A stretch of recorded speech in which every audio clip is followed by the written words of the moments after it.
blanc de l'œil. Ne cachez plus la solution. Dites aux Sénégalais ce que vous voulez faire, ce que vous allez faire, où est-ce que vous allez les mener pour solutionner ce problème. Je vous remercie. Merci, honorable.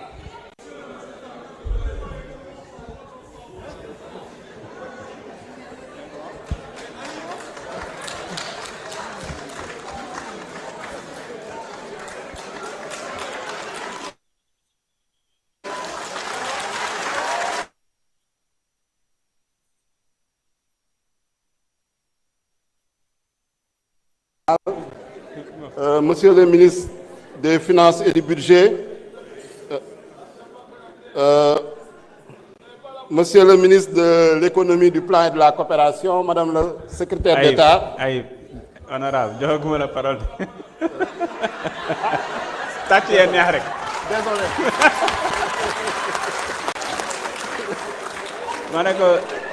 Désolé, président. Tati Moner, honorable Aïb Dafé, vous avez la parole. Merci, président. Donc, je vais aller directement au but puisque j'ai fait les salutations. En tout cas, je note que mes collègues qui m'ont précédé ont voulu rejouer la séance des questions d'actualité au gouvernement. Donc, toutes les questions que vous avez posées, elles ont été posées hier et le ministre a répondu. Malheureusement, vous étiez absent, vous avez décidé de vous éclipser, vous avez décidé de fuir. Vous ne devez vous en prendre qu'à vous-même. Au lieu de venir faire de la littérature, j'ai attendu la présidente du groupe parler de dettes contingentes, dettes cachées, rapports cachés. Il n'y a aucune argumentation. C'est de la littérature. Et je pense que ce qu'ils veulent, c'est continuer de mettre la confusion dans la tête des Sénégalais. Monsieur le ministre des Finances et du Budget, ne perdez pas votre temps à leur clarifier, à leur expliquer. Vous l'avez fait pendant toute l'année. Ils ne veulent pas comprendre, ça ne sert à rien, il faut qu'on avance. On ne peut plus perdre notre temps à expliquer à des gens qui ne veulent pas comprendre, qui ont mis le pays à genoux au 4e sous-sol et qui nous maintiennent dans des débats marécageux, dans des débats nauséeux, dans des débats boueux. Nous ne l'accepterons pas. Nous nous sommes mis dans la voie du redressement économique et social. Les solutions sont claires. Et au moment des commissions, il faut venir participer aux questions d'actualité, mais ne pas attendre la dernière minute pour venir vraiment nous importuner. Par rapport à la dette, je ne m'éterniserai pas sur ce débat qui est un faux débat. Je parlerai plutôt des recettes. Et Monsieur le ministre des Finances, vous félicitez pour l'augmentation des recettes, 6 188 milliards, avec une hausse de 1174 milliards. Donc, recettes yi ren toll na ci juróomi junni milliards. Yokku na normalement année 2026 bii di ñëw projet de loi bii ñuy voté dina yokk ci lu toll ci junni ak téeméer ak juróom-ñaar fukk ak ñeent milliards. yaakaar naa ni sénégalais yi loolu nañu war a jar a xam suñu nee recette nag am na ay recettes fiscales gis nañu yéen a ngi góorgóorlu ci recettes fiscales yi. wax nañ ko également la question du taux de pression fiscale wax ngeen 23,4%. il bëgg nañ tamit monsieur le ministre nga leeral lan mooy taux de pression fiscale parce que souvent les confusionnistes dañuy bëgg a jaawale pression fiscale ak harcèlement fiscal. C'est deux notions différentes. Recettes non fiscales yi wax na ngeen ci les produits financiers, les recettes exceptionnelles, les ressources externes également ak les comptes spéciaux du trésor. Donc je pense que sur ce plan-là, ku xool le document ba nga xam ne moom nañu annexé au projet de loi de finances 2026 mooy le document voies et moyens, je pense que leeral na tey gouvernement bi stratégie de mobilisation des recettes ba nga xam ne moom la bëgg a déployer. lu jiitu mooy la révision du code général des impôts et du code des douanes wax ngeen ci la mise en œuvre du nouveau code des investissements bu ñu ko voté yàggul. Donc, lors de la session extraordinaire, rationalisation progressive des exonérations fiscales. Loolu tamit ñoo ngi leen di sant leen ci encourager ngeen gën ci góorgóorlu tout ce qui était cadeaux fiscaux nga xam ne régime bu fi nekkoon da ko doon octroyer généreusement en violant le code général des impôts gis ngeen ni loolu yéen ngi ciy góorgóorlu élargissement tamit de l'assiette fiscale ak la poursuite de la modernisation douanière via le programme PROMAT. Donc il y a des avancées certaines par rapport aux objectifs yu nga xam ne gis nañ ko également dans la stratégie de mobilisation des recettes.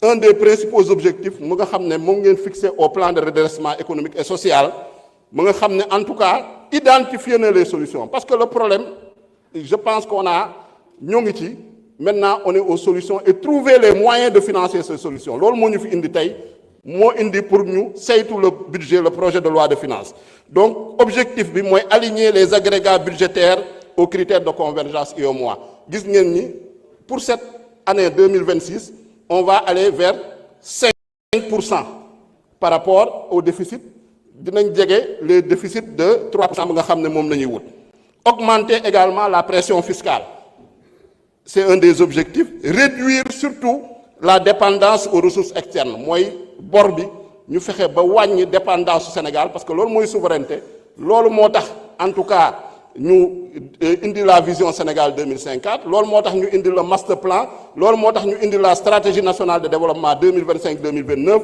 ak le plan de redressement économique et social donc ça c'est les principaux objectifs maintenant am na yoo xam ne population yi tamit am nañu ay préoccupations par rapport un peu au financement des différents programmes notamment mun naa jël le cas du programme spécial de désenclavement ñu bëri sama collègue yu bëri ñëwaat nañ ci bëgg nañu ngeen gën a leeral Sénégalais yi parce que man mii sax dañ may interpeller en tant que député du département de Sédhiou par rapport à la boucle du Boudé nga xam ne programme spécial de désenclavement moo ko war a financer fan ngeen toll ci programme spécial de désenclavement boobu ak kañ ngeen yaakaar ni en tout cas chantier yi nga xam ne moo nekk ci programme spécial de désenclavement boobu yooyu di ngeen ko mën a relancer gis nañ ni am na lu ngeen ci jël en charge dans le cadre du projet de loi de finances de 2026 mais am na loo xam ne ba léegi des na donc bëgg nañu ngeen leeral Sénégalais yi vraiment par rapport ak la situation du programme spécial de désenclavement parce que lu ñu ci jotoon xam nañ ni il y a eu des surfacturations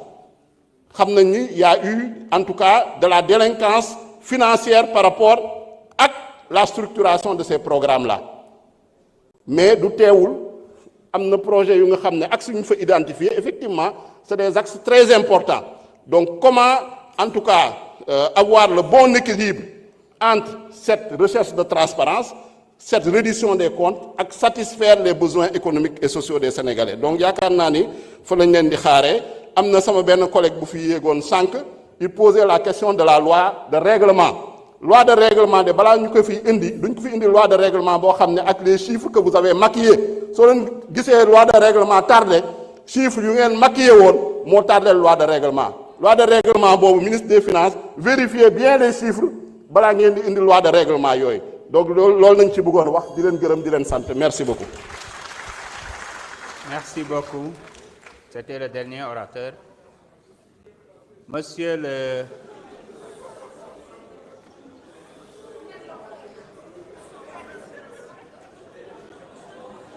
le ministre des Finances et du Budget, vous avez la parole. Vous avez 30 minutes pour répondre aux questions. Et votre collègue de l'économie aura 15 minutes. Monsieur le Président, Excusez-moi, c'est à propos de quoi, madame?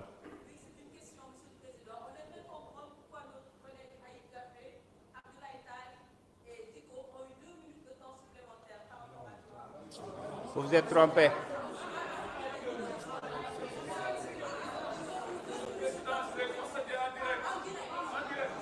Écoutez. Je vais vous expliquer. Non, c'est très simple.